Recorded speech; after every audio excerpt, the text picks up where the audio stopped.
Chapter 16, Ordinary People, page 130. He has concluded on this crisp and sunny day in January that what his life lacks is organization, goals. Standing at his desk, his foot on the chair, he gazes out of his bedroom window, pondering, making rapid notes. 1. Finals. Essential that he pass, above all else. Only 2 weeks left in the semester. One last push and study like hell. 2. Exercise. Not enough in the last months. In fact, nothing except for gym. His skis lying dusty and neglected at the back of his closet reproach him each morning. Some day after school he will drive to Wilmot, take a lesson, maybe, grab a sandwich, ski some more, be home by 11. No, not something to do alone, pointless unless you have somebody to do it with. In the warming room, afterwards, scanning the crowd for a familiar face. No.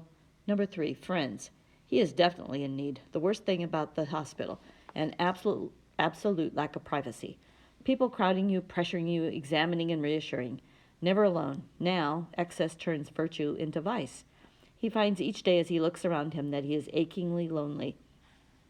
Goes over the list again. Lazenby, Truan, Van Buren, Genth. No, he is not ready for them, and anyway, they are all seniors now, thinking about graduation and not interested in their old buddy Jarrett. Besides, their old buddy Jarrett no longer exists. He is extinct. Someone else now, needing new friends. But how? Number 4, job. Doing what? Yard work? It is January, kiddo. Volunteer work? Not too likely. Somebody needing him? Oh, yeah? Why the hell not? There are plenty of things he could do for other people. Maybe the placement office could give him some suggestions. Or he could call organizations, the Red Cross, the Foundation for the Blind. Put some thought into it, some imagination. He sits down suddenly, looking out of his window again at the tall cedars, the bare gray limbs of maples and olive trees, at heather, at the Cahill's big black lab, nosing under bushes, scratching herself a spot in the snow to crouch. Everything as usual, fuzzy and slightly out of focus. No, wait a minute. It is not out of focus. It is clear and sharp, distinct in place. His whole life is in place, and it spreads out around him, steady and full of purpose. A mystic source of energy flooding his body, his mind, all at once. Joy.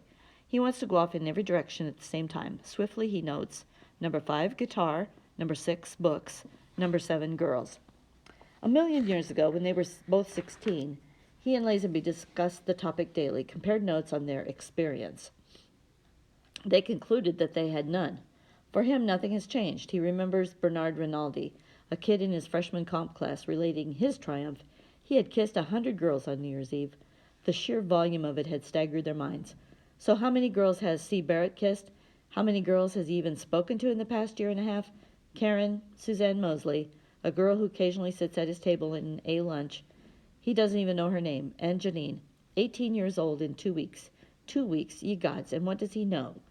Never mind, worry about it later. For now, he is too filled with this good feeling, too filled with himself to care. And he jumps up, goes to the closet, looking for his guitar. It's back there somewhere. But can he still play it?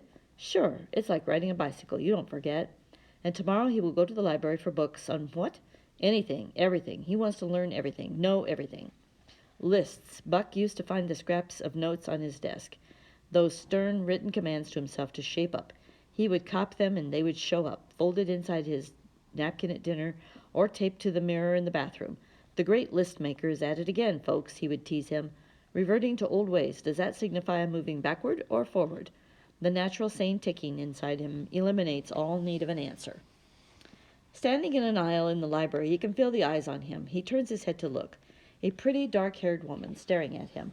Guiltily, he looks away. Should he know her? Someone's mother, maybe? One of his friends? No, too young. Well-dressed, nice figure, nice legs. He takes another look, and she is still watching him, her head tilted in an attitude of appraisal. He moves to the next aisle, and his embarrassment and anger work within him, giving way then to the familiar cloak of shame that settles about his shoulders. A freak, a one-man sideshow carrying the mysterious label off-brand. What is this about him? Still, people shouldn't do that. Stick somebody like a bug on the head of a pin and stare like that. And he shouldn't do it to himself either. It's disgusting. Also boring. He takes down a book and blindly reads until the words begin grouping together, forming small patterns of reason, of sense. The feeling of joy exists. He knows it now. It must exist outside the sterile medium of his bedroom, too. It has to be wider than the dimensions of his window. And never mind all the people who pigeonhole other people with their cracks, their amused, superior smiles. He checks out his books. The librarian slips his plastic credit card into the machine. Even the library is run like a department store now. The whole world is one big department store, one big computer, but never mind. They might still need some people, so ask. The library is small and wispy. Her washed-out blue eyes will not pierce or injure him. Yet he stumbles over the speech he has been preparing all week. Interested in working here, wondered about possibilities of employment. She smiles. Oh, yes, they do take on part-time help occasionally. However, they are fully staffed right now. But if he would like to fill out an application, yes, he would like to. She gets him a form, and he begins to fill it out at the counter, but she waves him away. It's all right. Just bring it with you sometime when you come. So much for number 4, a job. Ah, Jarrett, attaboy, just like you give it all up after one try. How about the volunteer work? How about the placement office? All those things you were going to do? And how about lax? Number 1, experience. Number 2, financial need. Number 3, confidence. Number 4, you name it.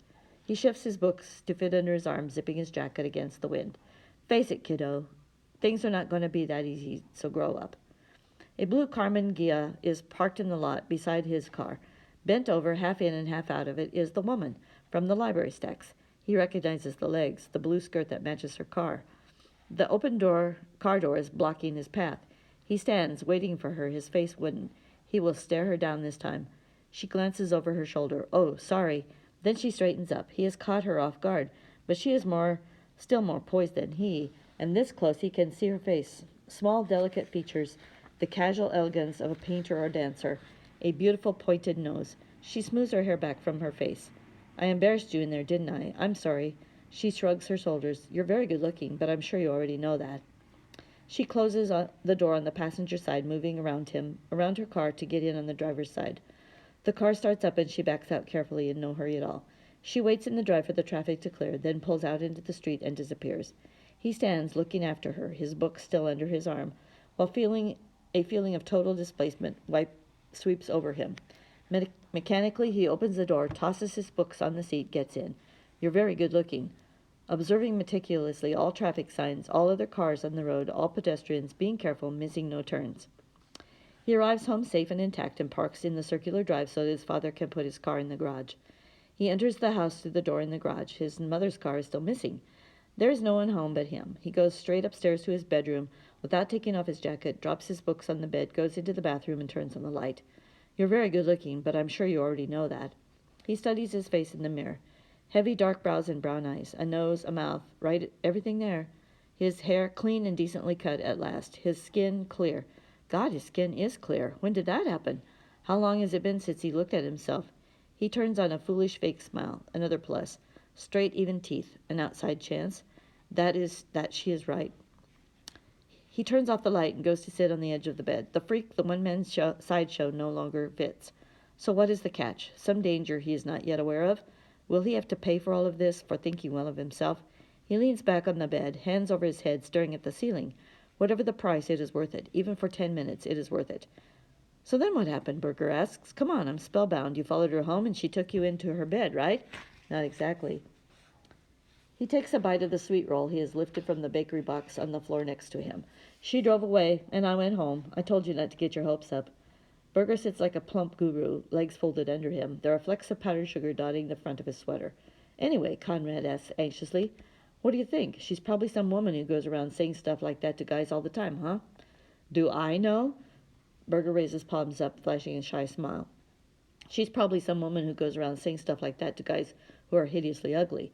You know, to make them feel better about themselves. Okay, he bangs his head smartly against the wall. You won't take it serious. Your loss. I take it serious. I want to know something else. What happened when you looked in the mirror? No censoring voices? Not at first. Then, later on, I heard conceited, fantasizing delusions of grandeur, stuff like that. I ignored it. Berger laughs. There's hope for you yet, kiddo. He shifts position, brushing the sugar from his sweater. So how are you feeling now? About Christmas? About the car? Better, I guess, he says. I drive it, don't I? You still think it commits you to something? Sort of, like a bribe. There, now be happy. So what's the problem? Aren't you happy? Yeah, but I don't want him depending on me for it. What if I can't live up to it? What if it's a temporary thing? He doesn't seem like the type who asks for the impossible, kiddo. He doesn't expect you to be happy every minute of the day, does he? He'd probably settle for an hour or two a week. And maybe his big motive was a selfish one. You're his kid. He gets a kick out of giving you presents. No big contract, just Merry Christmas. Period. Yeah, maybe. He considers. It takes a long time to get over the feeling that everybody's watching all the time. He clears his throat. His eyes are fixed on the desk in front of him. Listen, there's something else I've been wanting to talk about. In a careful monotone, he relates the problem he has now, of female bodies. The fact that the world has suddenly become overpopulated with them, and with their individual parts, breasts and legs and round apple asses that he would like to fit his hands around.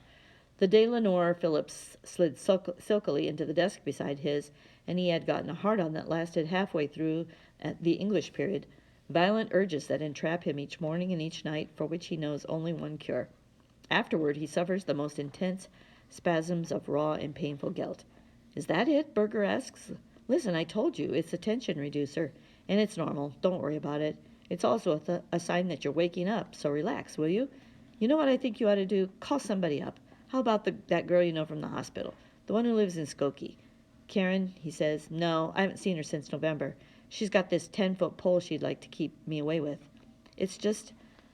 I'd just bother her if I called her up. Baloney. It's going to bother her. Any good-looking guy like you wanting to see her? A guy that women proposition in library parking lots? He laughs. I thought psychiatrists weren't supposed to give advice. Or how about the one in choir? She sounds like a nice girl. The problem is, he says, the only dates I ever had were the all-skate type. A bunch of us getting together and going to the show, or getting a pizza after a basketball game. Nobody was with anybody else. I don't know how to act, with a girl, one-to-one. Simple, Berger says, grinning. Listen to the expert. It's just like skiing. The first few times you close your eyes and fake it. Hope for the best. That's crap. What do you know about skiing? Right from go. There are a million rules. Berger sighs. Rules again. They ought to burn every rule book that's ever been written. And where would we be? Out of the box. He shakes his fist at the ceiling in a parody of rage. That box, he says, I feel like I've been in it forever. Everybody looking in to see how you're doing. Even when they're on your side, they're still looking in. Like nobody can get in there with you. Yeah, not much fun, is it? No, but sometimes I can get out of it now, and then there's you. He clears his throat nervously. I never saw you out there, You I always saw inside the box with me. He laughs, suddenly embarrassed. His face is hot. He brings his gaze to the opposite wall, glaring at the books, daring them to move from the shelves, daring the windows to shatter. What I'm saying, I guess I think of you as a friend. There is movement on the edge of his eye, Berger nodding. Well, I think of you as mine too, kiddo. You don't have to say that. Right, I don't, so I won't. I wouldn't. They look at each other, and abruptly he relaxes, grinning. You understand, there weren't a hell of a lot of people standing in line. Good, Berger says. I hate competition.